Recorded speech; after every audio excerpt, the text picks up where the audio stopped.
Let's say you're leading a team and you've just launched a new initiative and things go wrong. It's not executed right. It's not, people aren't really getting behind it. It's not very successful. Who's to blame here? Who is to blame?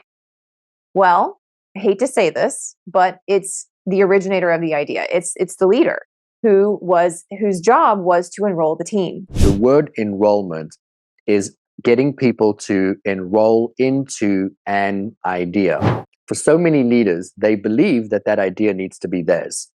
And enrollment is a two-way street. It's a negotiation. It's a communication style where you need to receive information at the same time that you're going to be exchanging information. Welcome to the Empowered Life Podcast, a space dedicated to spreading the message that you have the power within to create everything you seek. So if you're ready to enroll in a new kind of higher learning, the kind that leads to true personal freedom, hang here with us. We're your hosts, Rudi and Anniston, and this is Empowered Life. Welcome to the Empowered Life Podcast. My name is Rudi Ricksteins, and I'm joined by my beautiful wife, Anniston Blair Ricksteins. We're actually sitting in a hotel room in Fort Lauderdale, Florida, as we are on a 3-part business trip. And I am jet-setting from Florida now to New York tomorrow. I had a gut check. Where am I tomorrow? I'm going to New York tomorrow, where I'm going to be speaking in front of an organization and bringing the very topics of what we've been addressing in what is now the 5th episode in a 6-part series on how to bring consciousness into your every single day. This series has been a ton of fun for us to record, and it's something that we're so passionate about. But today's episode is really exciting because, in my opinion, this is really where the rubber meets the road. And so what we want to talk to you about today is how do you not only bring this into business, but actually start to shift the culture in a meaningful way? When I support organizations in leveling up who they are as an entity, we have to start with the individual. And we have started the series in bringing in accountability and just having awareness to who you are and where you are. But where Anniston refers to the rubber meets the road, this is where you as the individual need to start to elevate who you are and how you show up. And so we introduce new levels of ways of being, new ways of communicating, new ways of responding to situations and circumstances.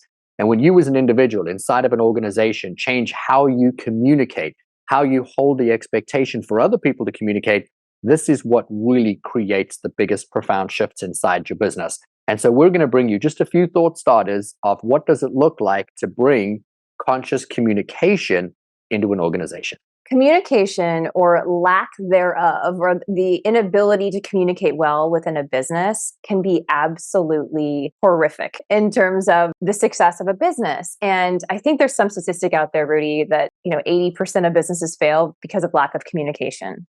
And it's not just from one person, it's from everybody. And not only how they communicate with each other, but how well they communicate and the stories that we make up about each other, because we're always creating these inner narratives. We're making up a story about what is happening. We're making up a story about why the person who walked in the boardroom didn't greet me, or why, the boss that you reached out to didn't respond right away. And what Rudi does so well is he'll go into an organization and start to teach them really easy but powerful tools of how to shift the way they speak to each other, how to shift the way they speak to small groups and to large groups. And then this starts when everyone gets on board. It is unbelievable to see the shift that happen, not only in employees' just joy of being there and overall happiness and satisfaction at work because they're feeling seen and they're feeling acknowledged, but the success of the business. I believe communication is absolutely unequivocally tied to revenue. So, Rudi, why don't you introduce the first of the elevated communication tactics that you teach? To touch on what you had just said, the statistic is 85%. It's 85% of corporate blunders that then lead to companies either failing or failing within a certain project. And all of that can be fixed with simple communication skills. The reason we started this 6-part series talking about situational awareness, who are you, where you've been, what's going on, and then we went into what are the beliefs that you have, what are the limiting beliefs that you as an organization have, is for the very reason that we just touched on, and that is that every single person is filtering all information in the business, in their personal life, in every conversation, in every scene or situation through their own lens of what are their beliefs of what they're looking for. And so inside of an organization, regardless of what is happening, every single person is perceiving something very, very different. And so one of the first conversations that I bring into any boardroom is, can we agree that perception is reality? What do I mean by perception versus reality? We all know that. We've all heard that. But how do we use that in elevating communication? And then how do we use that very phrase, can we all agree that perception is reality? Because perception is always real to the person that is perceiving it, and that makes it very real to that person. And if you can start a conversation off inside of an organization, you can use this in your personal life or your professional life. What you're doing is you're leapfrogging all of the opportunity for somebody to create their own narrative, their own story, and you create a safe space. Now, that's a word that I use a tremendous amount in business. We need to be able to create a safe space for people to be able to freely communicate without judgment. But you need to be able to approach the conversation in the right way. Otherwise, you're going to be creating moments for somebody else to take the information personally. But if you start a conversation by saying to someone, can we agree that perception is reality? And I have a perception of something that has happened. I've perceived it a certain way, but I also agree that you've perceived the scene or the situation your way. And so somewhere in the middle of all of that, we have a truth. And if you start a conversation that way, you're not saying, hey, I'm right, you're wrong. You're starting the conversation by saying, we have two different vantage points of a similar scene or situation. And what I would like to do is get us to both align.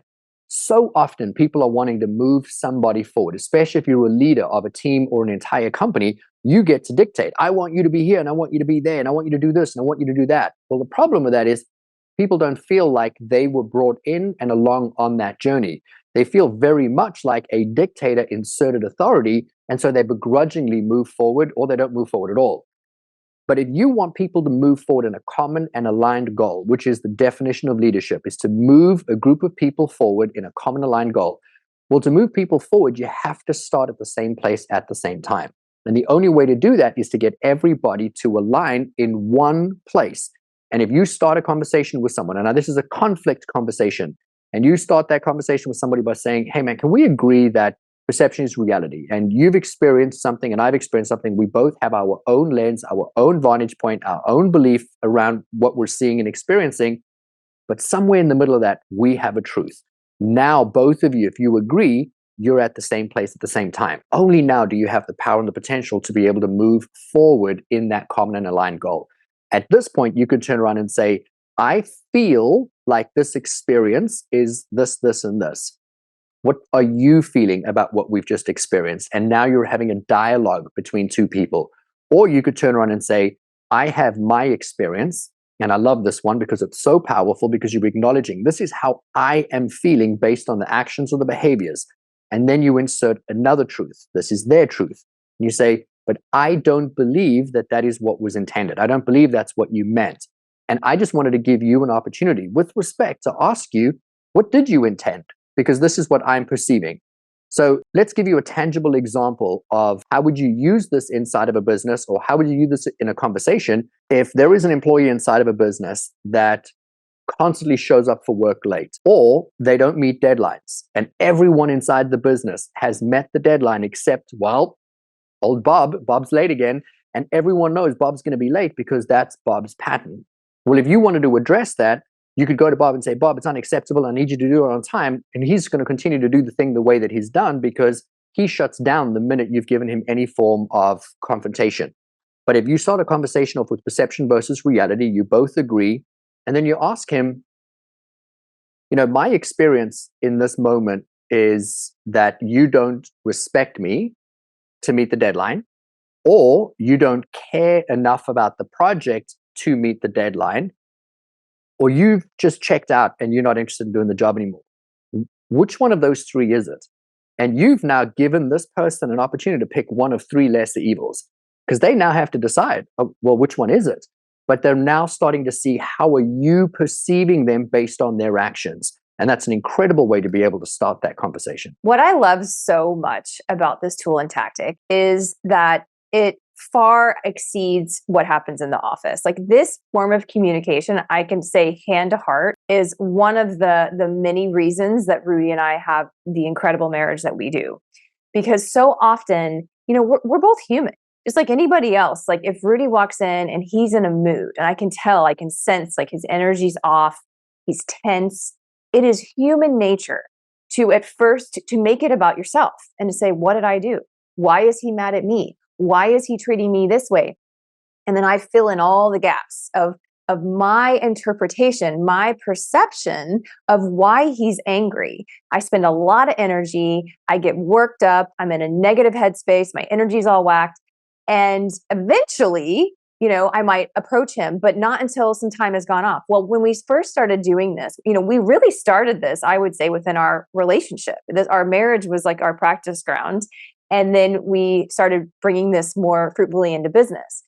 But when we first started this, it felt a little awkward at first because it was like, well, I'm going to have a confrontation, even though I really want to avoid it. But I don't want to sit in this feeling anymore of the not knowing. And so it would be like, Rudi would walk in, and rather than wait, I would say, hey, I'm sensing that you seem a little off. The story I'm telling myself or my perception is that you're angry at me. Is there something that you want to talk about? And then 9 times out of 10, it would have nothing to do with me and everything to do with a conversation he'd had before, or he would just be in his head about something or worried about something. And then it would lead to a really meaningful conversation. And that's the same thing that happens in business. When you can start doing this, whether it's with your team members, I oftentimes do this with my amazing team that I get to work with. And rather than creating my own story, I'll say, hey, my perception of your behavior and why you're acting this way is that correct? And they'll be like, oh my gosh, no. Or, sometimes it is. And they're like, thank you so much for calling me forward and actually allowing us to have this conversation. They feel safe to do so because I've just made it safe to do so. And then after that, the relationship is so much better. I also do this with clients, and my relationships with the clients I have are incredible, but it's because we've had real conversations. It's because we've been human together. And I think this tool is so impactful. Something that I'm really proud of in my marriage with Anniston is that in almost 13 years of marriage, and being married, is an interesting experience in itself, because you've got two people that now start to live together, then they create a home together, then you bring dogs and, if in our instance, children into the home, and you start to press on all of the limiting beliefs of who you are as a person, and then you create this unity as a couple. Then you start to bring in other things that you're responsible for. In our case, it was multiple businesses, and then it was children and dogs, and then there's my way of raising, and I was raised in South Africa, so there were very different ways of raising, very different ways of disciplining. Then there was Anniston's way, and now you've got two people who are wanting to find their way, their voice inside of a marriage. And so when I say in 13 years of us being married, almost 13 years of being married, we have never, ever had a fight. But in 13 years of us being able to beautifully and easily be able to communicate ways to start a conversation so that you don't have to lose control, that you don't have to feel like you're picking on one person, that both people are respected, valued, and appreciated, but that you still have feelings associated to something that's happened, and you give a voice to why it is that you feel that way. Something that Anniston has said to me so many times, and in the beginning it used to make me so mad, because she would say to me, I'm really sorry you feel that way. And that would be her way of acknowledging how I was feeling. But that to me wasn't an apology. That was her just saying, I'm really sorry you're choosing to feel the way that you're feeling. I really hated it. I really did. But eventually it sunk in, because I am choosing to feel a certain way. And then you don't have the ability to communicate what it is that you're feeling. Then that energy gets stuck and it becomes stale. And then it becomes something that turns into toxicity. And when you have that in a marriage, or you have that inside of a business, that is where the communication breaks down. And that's where the resentment starts to build. And what we're teaching are really simple tools that you can bring into a business, bring into a marriage, bring into a home, where you can learn to start a conversation with someone where there is going to be that mutual ground of respect, where you can share and disseminate what are your thoughts, what are your feelings, what is the experience that you're having of a scene or a situation, that allows everybody to be able to, in that safe space, that safe container, communicate, hey, here's my vantage point, what's your vantage point? And how can we navigate this together? And I really feel that that is the reason that we have not had one of these major blowouts where I have to sleep on the couch or I get in my car and I spin the wheels and drive down the road. We've always been able to beautifully articulate ourselves. And I will add, sometimes with a lot of emotion, but we've been able to communicate with each other using these practices. And I wanted to ground that right here because I want you to hear what we're saying in this episode today and ask yourself, when was the last time you got angry, upset, frustrated? And what was the way that you reacted? And that if you could start off by saying, hey, I'd like to create a safe space to vocalize something. And in order to do that, I'd really like to know if we could just align by being in the same place at the same time, because we're on two opposite ends of this argument right now, or two opposite ends of this experience. And I just want us to start somewhere on common ground. Can we agree that perception is reality? And if there's 2 people, 10 people, 100 people in a room experiencing one scene, every single person is going to take something different from that because they're viewing it through their lens, through their vantage point, through their limiting beliefs, through their ideals of what they're wanting to have, see, and be, and do. And if you have an experience and you filtered it through your lens, that's your truth, and that truth feels very, very real to you. Well, because you're the one experiencing it from your vantage point. But everyone else in the room is experiencing it the same way from their lens, from their vantage point. And the best way to be able to create that level of communication is to say, here's what I've experienced. This is how it's made me feel. But in a calm tone saying, I would love to know what is your experience? What did you experience? Or better yet, as I'd said earlier, what is your intention of how you wanted this to go down so that we can get to it? The example I used earlier of having somebody never meet a deadline or somebody who always shows up to work late, and you go in and you reprimand them, it's going to trigger the emotional state in them of they're never good enough and they're always late and there's just another thing that they've done wrong, and they're going to glaze over. Their body's going to get filled with chemical emotion of being angry or resentful or frustrated, and it's not going to change or break the pattern.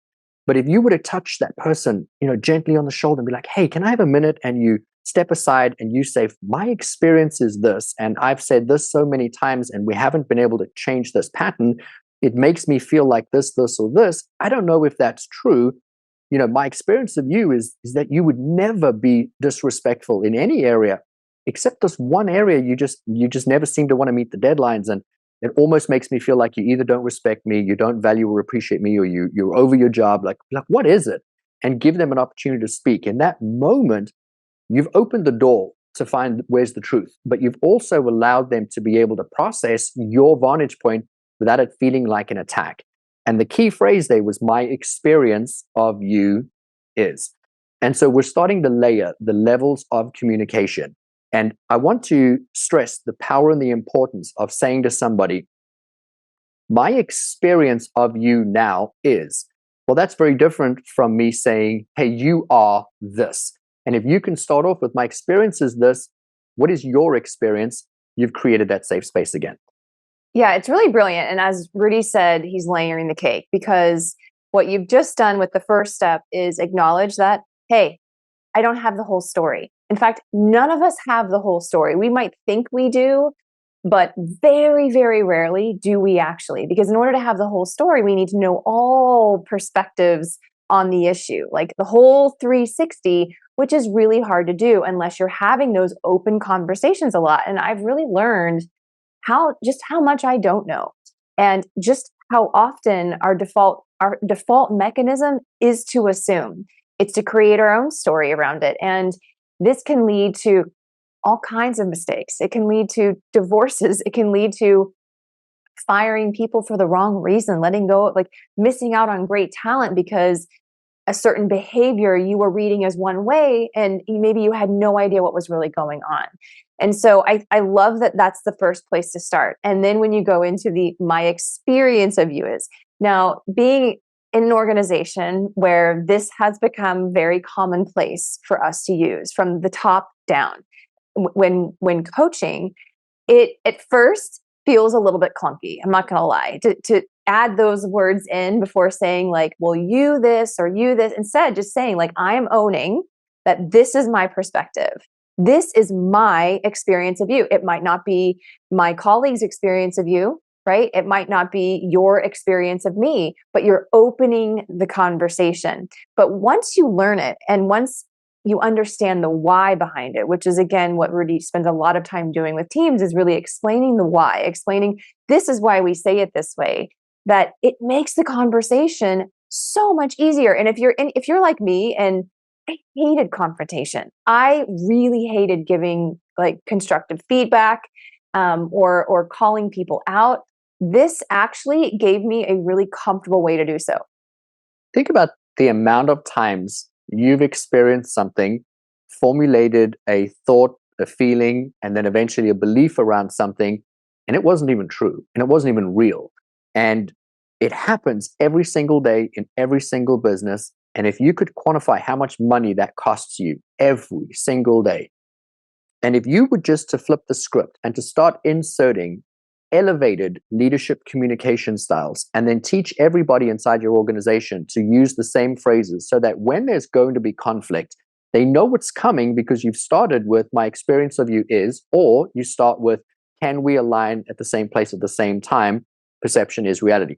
And I know that that sounds clunky, but the moment you start to do it, the person knows, oh, we're about to have a conflict conversation. But because you've done it so beautifully each and every single time, you've created a safe space, you no longer get resistant. Now you're looking to, oh, how can we solve this and how can we fix this? I want you to imagine if somebody doesn't invite you to their birthday party and you're in the office.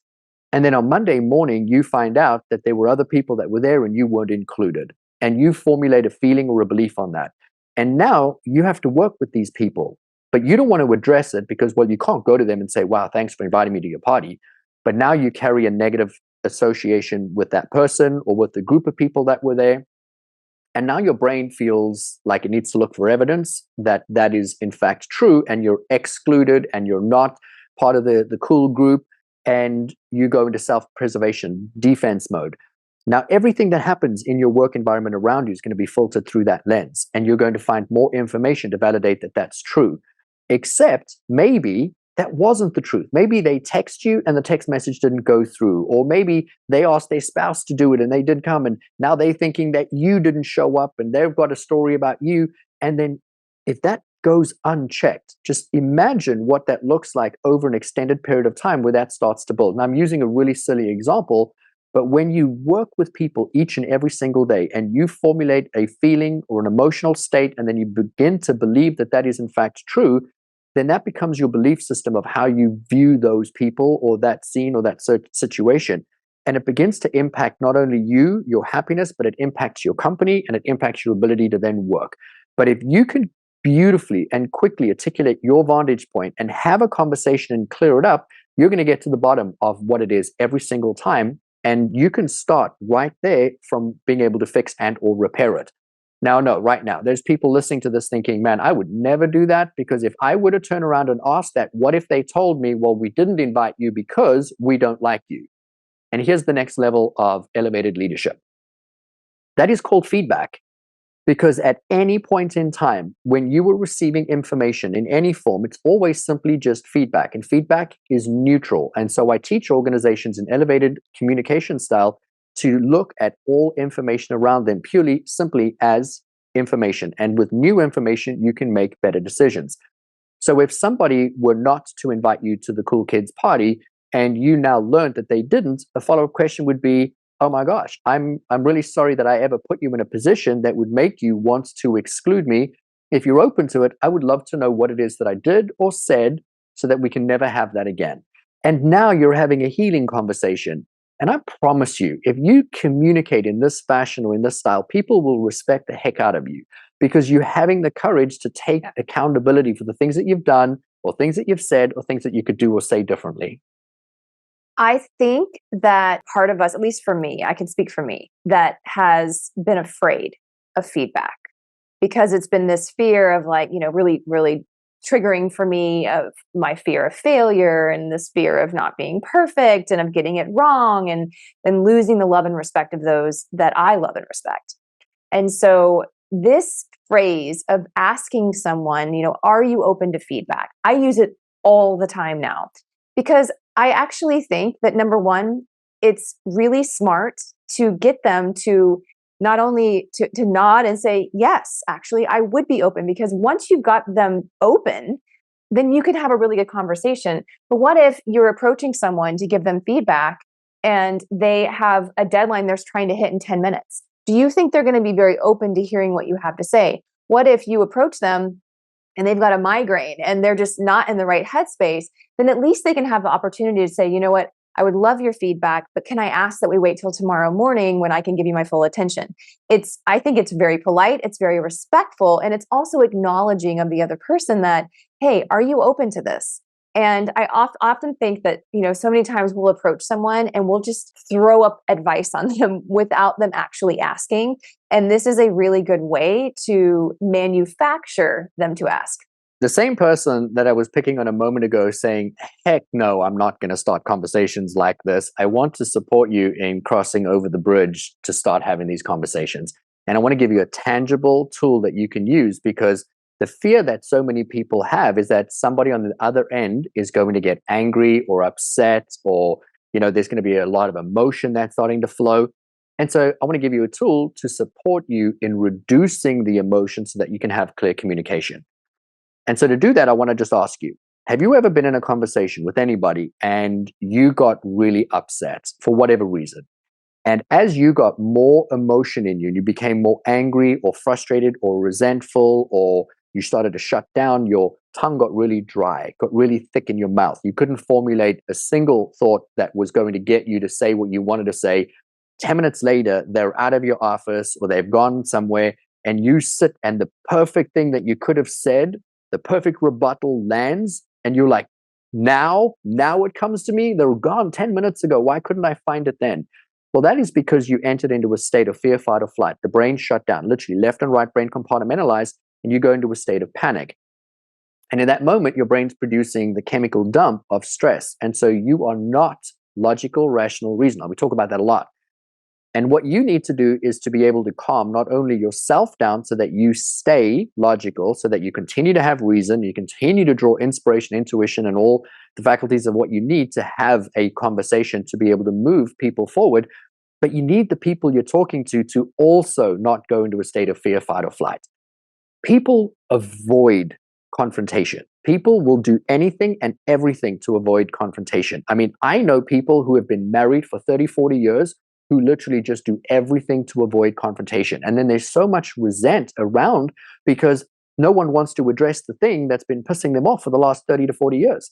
And so what does that look like if you can address the thing that's creating the potential problem or conflict, but do it in a way before it gets too out of hand? And that is when you use these words that we use as introductory starters to the conversation, but you also need to support people in having the safe space.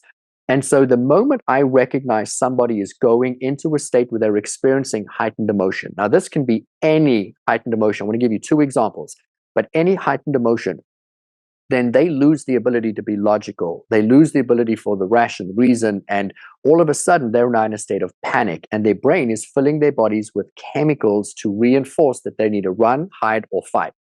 And so if you have somebody in your office that constantly gets aggressive and abrasive and rude, well, that just means their default pattern is they need to fight, right? They've gone into fear, fight, or fight. And they're not flighting, they're fighting. And somebody that just shuts down and their shoulders pull forward, well, they've gone into the hide and they just want to cower and wait for this to pass over. And you just need to recognize which one of the people are you dealing with. And what we love to do is introduce a simple statement. And that is to say that, and we've started it, but we're taking it to another level. My experience of you is that you are, and then you insert the emotion that the person is experiencing or what your experience is of them at that moment. And so if I'm talking to somebody and I can see that they've entered into fear, fight, or flight, and they're looking like they're scared, or they're looking angry, or they're looking frustrated, I will label the emotion. And so I'll say to somebody, my experience of you right now is that you seem angry. Would you say that you are angry right now?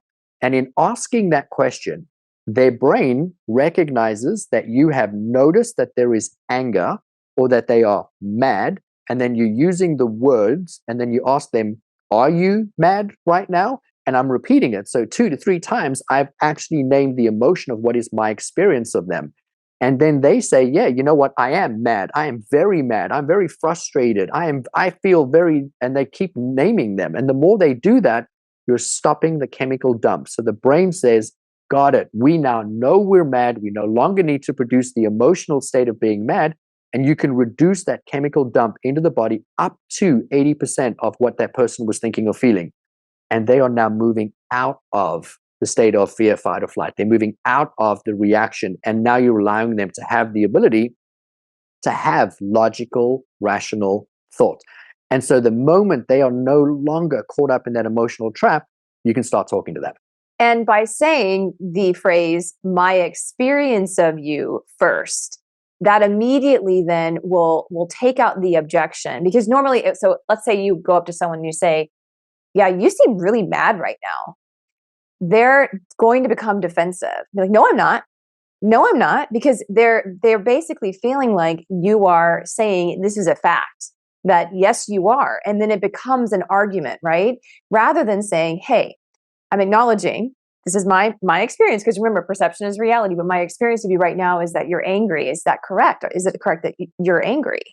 And by actually saying it out loud, like being on the other end of this conversation and having been on the other end of this conversation plenty of times with Rudi and with other people, I can tell you that I feel different in my body. Oftentimes Rudi will say, hey, my experience of you right now is that you're really cranky. Is that accurate? And then by me saying, yeah, actually I am cranky right now. It's like because I'm processing it and I'm actually saying it out loud, I feel better. The feelings in my body, that horrible feeling of feeling cranky actually lessens. And then the more I talk about it, the more the release happens. And then I'm able to move forward. So whoever you're doing this to, you're doing them a massive favor, basically. So I said I wanted to give you two examples, and Anniston just gave us a beautiful one. So I want to stick with that for a second before I give you the second. I remember a very specific morning not too long ago where I noticed Anniston was being very short and very curt with the children, and we were trying to get them out of the house for school, right? 6:30, and it's lunch boxes, and the kids are dawdling, and they don't want to brush their teeth, they don't want to comb their hair, and everything is a fight. And I noticed the tone was slightly different. And so away from earshot of the kids, I said, hey, is everything okay? My experience of you is that, you're a little agitated this morning. And in that moment, she had that look on her face of like, oh, she didn't realize it. And then she said to me, I didn't sleep well. I've been awake since 2 a.m.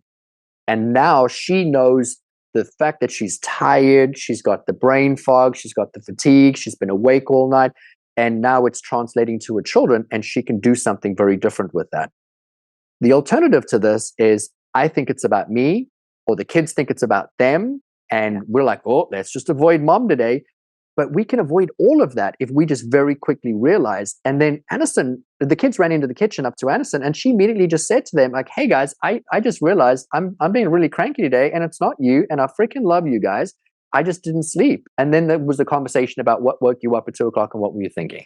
That's been game changing, actually. I was just remembering that morning, and we oftentimes will take that conversation back to our kids, or we'll apologize and say, hey, I didn't realize this morning how short I was being with you. Please know that I was feeling this way because of this. It had nothing to do with you. I love and adore you, and I'm very sorry if you perceived anything other than that. And they'll just say, thanks, mom. Thanks for apologizing. And now they'll even say, oh, no, I know you were cranky or you were this. But what's even better is we've started noticing them doing it too. So when they are feeling, our daughter will say, I don't know why, I just feel so angry right now.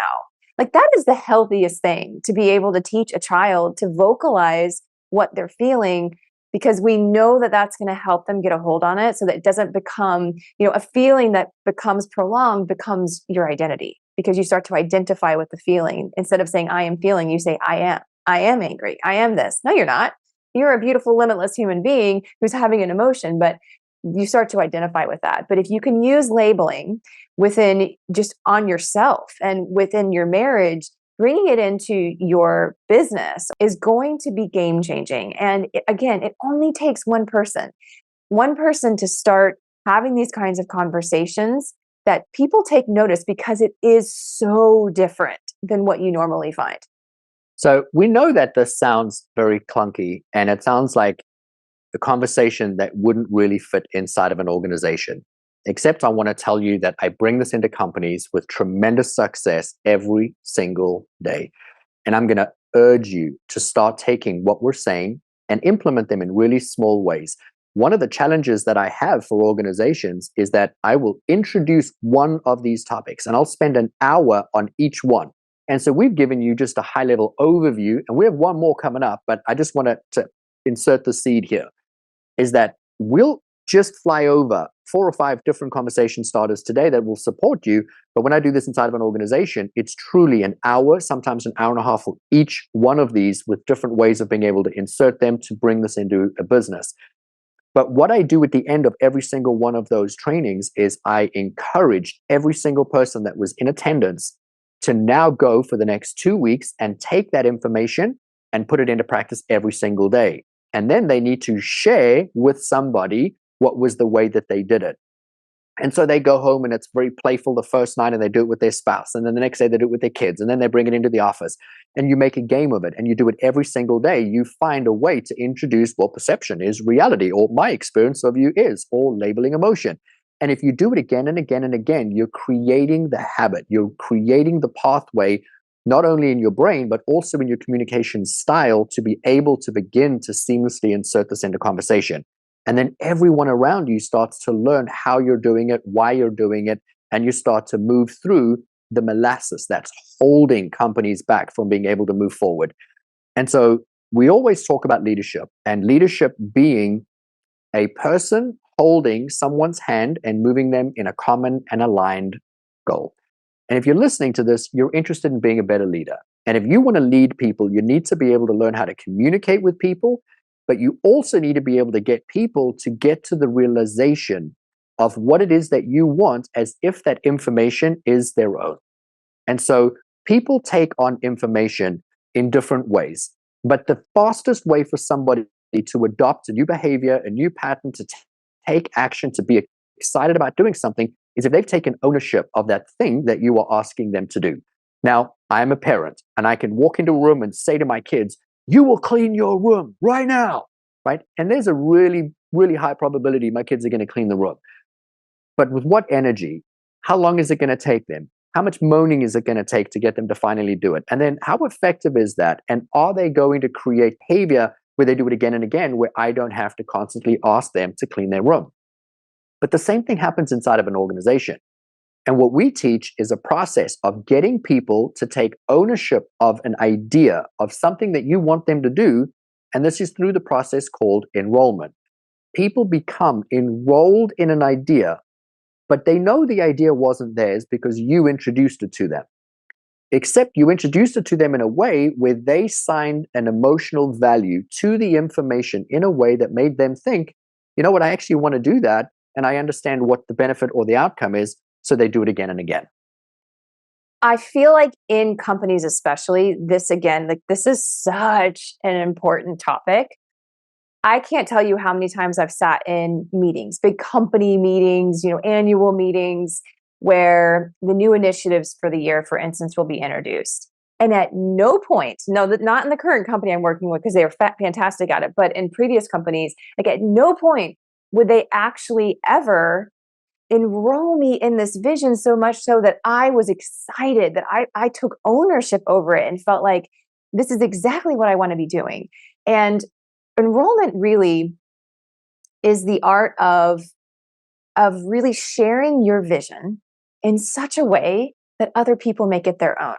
And we do it all the time. But oftentimes instead, we'll approach it differently. And this is where I think the difference is. It's not just a different word. The intention behind it is very different. If you look at the other words we use when we're trying to get an idea across or convince someone, even look at the word convince. If you spell it out, first 3 letters spells con, to con someone into something. Or when you're selling an idea in, that basically denotes, in my opinion, where someone's going to win and someone's going to lose. Whereas enrollment is an equal exchange. It's a win-win situation. But when you actually have the intention of enrolling, you approach things very differently. You have to have a level of objectivity. You have to put yourself in the shoes of whomever is sitting across from you, whether it be one individual, whether it be your spouse, your children, or an entire company, and think, what's in this for them? What do they want? And how is this vision going to be a part of that? Give them some meaning behind it. And that's why this is so game changing, because not only does it make you a more effective communicator, a hell of a negotiator, but also you become inspiring. You're inspiring people into action rather than forcing people into action. So when somebody is enrolled into an idea where they assign emotional value to the end result as if they came to that conclusion by themselves, that's not manipulation or coercion or conning anyone into something. It is a way to communicate and share information where somebody then pauses and thinks, actually, I would like to do that. Or, ooh, what would that feel like if I was going to do that? And I can tell you, I've been on the receiving end of somebody walking into my office or into my life or into my relationship and saying, we're doing this. This is what we're going to do. And then I don't feel connected to that. I wasn't part of the vision. I wasn't part of the inspiration. I just have no actual energetic connection to what that outcome is. And so I don't feel very inspired when I'm doing it. And when I'm being forced to do something, well, then the resentment comes in. And then so there's less inspiration, there's less wanting to do it, and I'm begrudgingly moving through that project.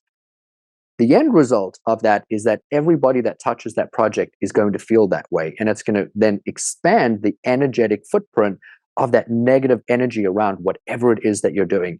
I have a memory of my parents saying, oh, let's all go for a car ride. And I must have been 6 or 7 years old, and I did not want to go. And they said, it's Sunday and we do, car rides every Sunday. And for me at 6 years old, I wanted to swing in the trees. I wanted to play with my friends. And my parents wanted us to spend time together as a family. Well, I just wanted to play outside with my friends. They wanted to put me in a car and we would drive for an hour and a half somewhere, stop on the side of the road, eat an ice cream, and drive an hour and a half back. I was like, that's my whole Sunday. And that sounds miserable. I mean, the ice cream just wasn't a big enough reward for me to sit in a car all day. But now, if I look at it from the vantage point, they just wanted to spend time with their kids. Had they sold me the process of, instead of saying, get in the car, we're going to do it, because I got in the car, but I let everybody know I was not impressed, that I had to sit there all afternoon, and I no doubt ruined the entire experience for everybody. But if you were to enroll somebody into an idea of, let's go on an adventure, and what would it feel like if we were to go and do this? And then at the end of, and now I'm starting to think of all of the things that we could achieve, or what the experience would be, or get the ice cream, or if I got to pick where we go and what we do. Now I start to be a part of the creative process, and I'm being enrolled into the idea of being able to go. My work is to get large groups of people, thousands of people, to align around a goal. And that goal is usually more revenue for the company that very few people in that organization are ever going to touch. So how do you get people to be emotionally connected to something, enrolling them into making more money, working harder, achieving greater results, when they're going to get their same paycheck and they're going to go home to the same life and everything's going to carry on the same for them, but you want more from them?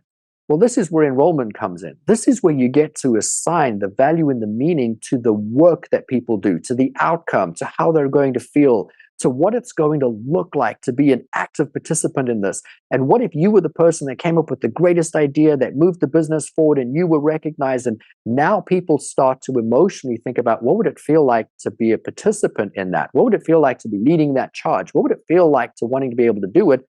And now you're in the throes of enrolling people in a new way of showing up. And now when they show up, they're no longer resentful, angry, or frustrated. Again, I remind you, this is just an introductory conversation on a much bigger topic, but we wanted to give you some thought starters so that you can see, how do you take a form of communication to change all of the communication that you have, to hold people and yourself to a higher standard, so that you can elevate yourself, your business, your life, your friendships, your relationships, so that you can achieve greater results. You are always, at any given moment, you are either enrolling someone into your vision or you're being enrolled into theirs. Even if you don't think you are, I guarantee it, you are. And having this knowledge and becoming more conscious of it as you do, when you learn this process, you realize just how often times you can get enrolled in other people's visions for the good or the bad. And without actually thinking about yourself, like, what is it that I want? And is it possible that what I want would be good for everybody? Sometimes I think it's okay to be enrolled in other people's ideas. But here's what I do know. I do know that when you shift as an organization out of the sales mentality, out of selling, which in my opinion is antiquated. Nobody wants to be sold to, right? And even people who sell, many of them have a lot of limiting beliefs around selling, and they feel like they're doing something sneaky or they're trying to get the best of somebody. And that energy is never going to be a positive energy. It's never going to have that same expansiveness that something like enrolling will. But when you can shift your teams into a state of enrollment, that is when real shifts start to happen. This is when things get really exciting because people are inspired and they want to feel inspired. But the most important thing for you to be aware of is that you never want to never assume that who you are speaking to or the audience that you're speaking to is enrolled in what you want them to do or enrolled in your vision. Never take that for granted. And when you can start every meeting that way and readdress just so everyone's enrolled in why they're there, or start every conversation and saying, honey, I have this idea and I want to share with you why it's so important to me. That's enrollment. That right there is enrollment. Rudi and I enroll each other all the freaking time into our vision. But then at the end of the conversation, I can't tell if it's his vision or my vision because we're aligned. It's not about, always agreeing. It's about alignment. And when you can start having those open conversations, doing the things that we introduced to you earlier on in this podcast, taking those steps of, perception is reality and, my experience of you is, and, are you open to feedback? When you start having those elevated forms of communication, it really sets a fertile ground for bringing enrollment in and then being able to inspire others to join you in whatever mission you have for this life. So as we bring this episode to a close, I want to just ground that the word enrollment is getting people to enroll into an idea.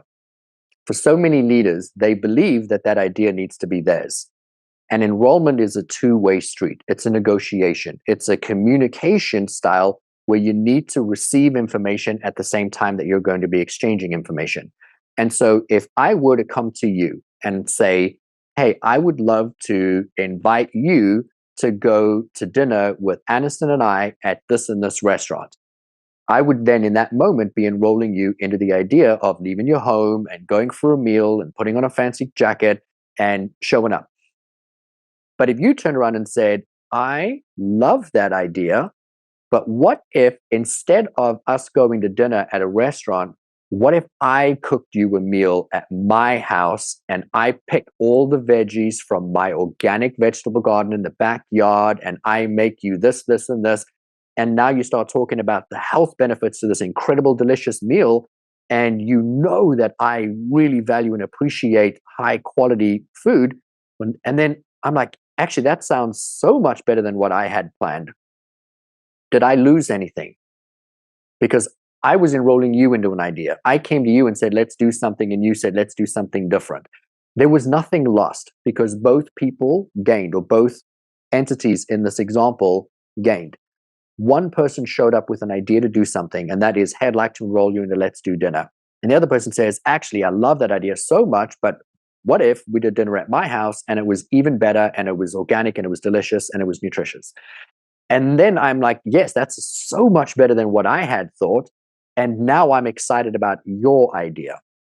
People get frustrated when they show up and say, hey, I have an idea, and other people don't want to have the idea.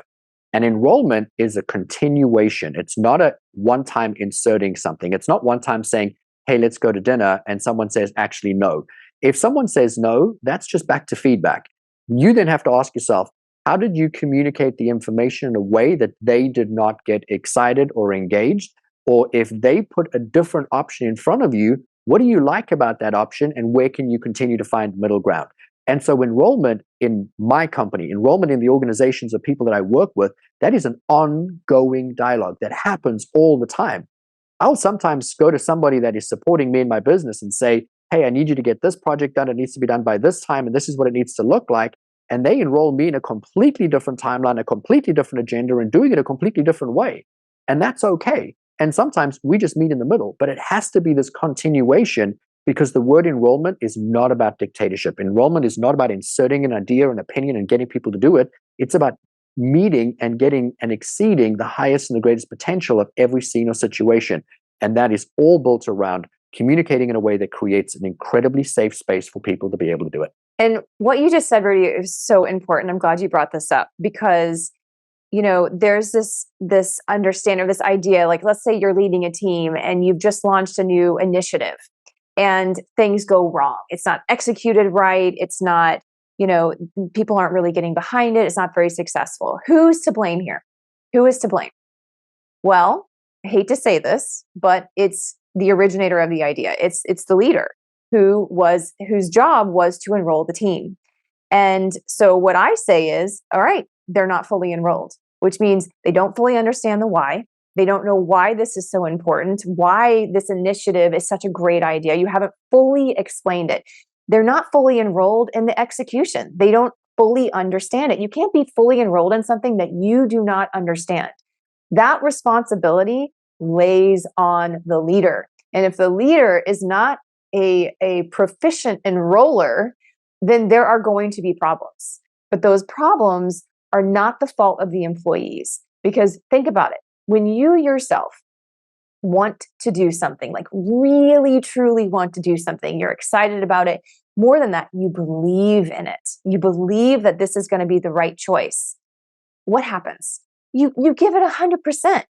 But when you give something 50%, it's most often because you actually don't believe it's going to be effective. You don't fully understand it. Maybe you didn't have the courage to ask for additional information. Like, there's something there.